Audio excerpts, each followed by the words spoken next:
رب تعالیٰ ارشاد فرماتا ہے ان اللہ یأمر بالعدل والاحسان وایتاء ذی القربى وینہی عن الفحشاء والمنکر والبغی یعظکم لعلکم تذکرون۔ یہ آیت مبارکہ ہم جمعۃ المبارک کے عربی خطبے کے اندر تقریباً اس آیت کو ہم ہر جگہ سنتے ہیں، اس آیت کو بیان کیا جاتا ہے۔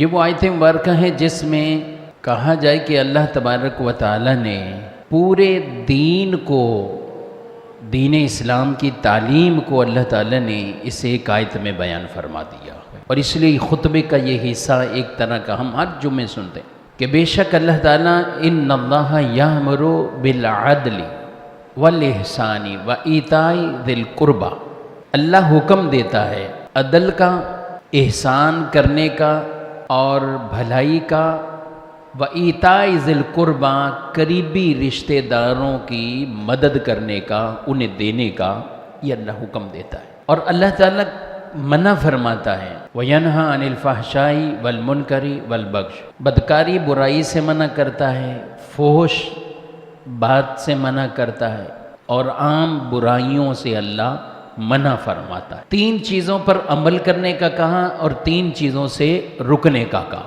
اب یہ جو تین چیزیں عمل کرنے والی ہیں اور تین چیزیں جن سے رکنا ہے، گویا کہ دین کو ہی اللہ تعالیٰ نے اس آیت میں بیان فرما دیا ہے۔ اللہ نے عدل کا حکم دیا۔ اب یہ ایسا عدل ہے کہ آدمی اللہ کی ذات کے ساتھ بھی عدل کرے، نبیوں کے ساتھ، امام الانبیاء کے ساتھ، کتاب اللہ کے ساتھ، ایمان کے ساتھ، اسلام کے ساتھ۔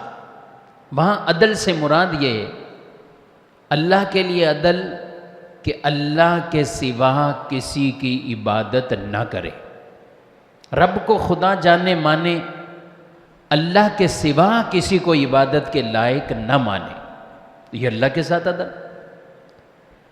اور اسی طرح نبیوں کے ساتھ، قرآن کے ساتھ عدل یہی ہے کہ جو کچھ بیان کیا گیا وما آتاکم الرسول فخذوہ وما نہاکم عنہ فانتہوا، جن سے روکا ہے ان سے رک جاؤ، اور جن کو دیا ہے کہ یہ اس پہ عمل کرو اس پہ عمل کرو۔ تو یہ رسول اللہ صلی اللہ علیہ وسلم کے ساتھ گویا کہ امت نے عدل سے کام لیا۔ عدل کا مفہوم بڑا وسیع ہے۔ عدل فقط عدالت کا نام نہیں ہے کہ عدالتوں میں عدل، وہیں فقط عدل ہے۔ ہم بھی کئی چیزوں کے فیصلے کرنے والے، ہمیں بھی کئیوں پر فوقیت ترجیح دی گئی ہے۔ کوئی محتاط ہوگا، کسی کو اللہ نے مالی طور پر ترجیح دی گئے، فوقیت عطا فرمائی، تو اسے بھی ہر چیز میں عدل عدل عدل عدل، ان چیزوں سے کام لینا۔